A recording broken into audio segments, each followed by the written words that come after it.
ಹಂಗೆ ಮಾತಾಡೋದು ಅವ್ರಿಗೆ ಗೊತ್ತಿಲ್ಲ ಅಂದಾಗ ಅಂತ ಇಲ್ಲ. ಬಟ್ ಅವರು ಹೊಡೆದ ಬಡದು ಜಯ ಅಂತ ಹೇಳಿಬಿಟ್ಟಿದ್ರು.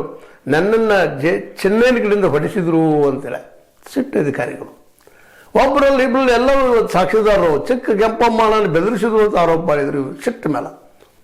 ಸಿಟ್ಟು ಮೇಲೆ ಎಲ್ಲರೂ ಸಿಟ್ಟಲ್ಲ. ಯಾಕೆ ಕಾರಣಪ್ಪ ಅಂತಂದ್ರೆ ಇದು ಏನು ವಿಸಿಲ್ ಬ್ಲೋವರ್ ಅದಾರ, ಯಾರು ದೂರದಾರದಲ್ಲ ಅವರು ಆರೋಪ ಮಾಡ್ಲಿಕ್ಕೆ ಹೊರಟದ. ಇದು ಸರ್ಕಾರ ಇದಕ್ಕೆ ಮಾಡ್ಲಿಕ್ಕೆ ಹೆಚ್ಚಿದಲ್ಲ ಇವರನ್ನ. ಇವರು ಸರ್ಕಾರ ಕೇಳಬೇಕಾಗ್ಯದ. ಯಾಕಂದ್ರೆ ಈ ಸಿಟ್ಟದ ಮಾಲೀಕ ಸರ್ಕಾರ. ಇವತ್ತು ನಾವು ನಮ್ಮ ಸಿದ್ದರಾಮಯ್ಯ ಅವ್ರನ್ನ, ಅದರಲ್ಲೂ ಎರಡನೇ ಹಂತದ ನಾಯಕ ಟಿ ಕೆ ಶಿವಕುಮಾರ್ದು ಓಪನ್ ಹೇಳಿದ್ರು ಷಡ್ಯಂತ್ರ ಅಡ್ವಾನ್ಸ್ ಏನು ಗೊತ್ತಾಗ್ತದೆ ಇವರಿಗೆ?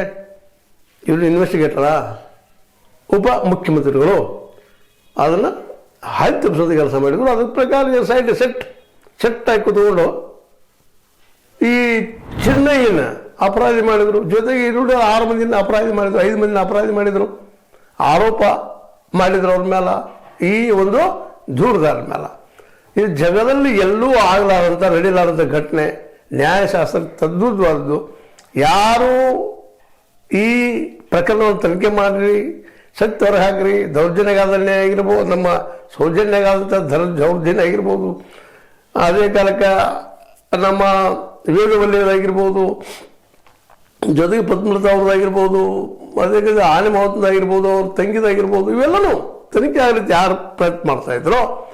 ಮತ್ತು ಎಲ್ಲಿ ಆಲ್ರೆಡಿ ಈ ಬುರುಡೆಗಳು ಸಿಗಲಿಲ್ಲ ಅನ್ನೋ ಕಾರಣಕ್ಕೆ ಬುರುಡೆ ಅಂತ ಹೇಳ್ತಾ ಇದ್ದಾರಲ್ಲ ಈ ಜನಕ್ಕೆ. ಈ ಮುಸುಕ ದಾರಿ ಆರಂಭದಲ್ಲಿ ಬಂದಾಗ 15 ಸ್ಪಾಟ್ಗಳು 2 ಸ್ಪಾಟ್ಗಳು ಇವು ಅಸ್ಥಿಪಂಜರಗಳು ಸಿಕ್ಕಿದಾವ. ಅದಕ್ಕಿಂತ ಹೆಚ್ಚಿಗೆ ವಿಠಲ ಗೌಡರು ಸ್ವತಃ ಓದಿ ತೋರಿಸಿದಾರ ಈ ಒಂದು ಬಂಗ್ಲೆ ಗುಡ್ಡೆ ಮೇಲೆ. ಇವೆಲ್ಲವೂ ಇದ್ದಾಗ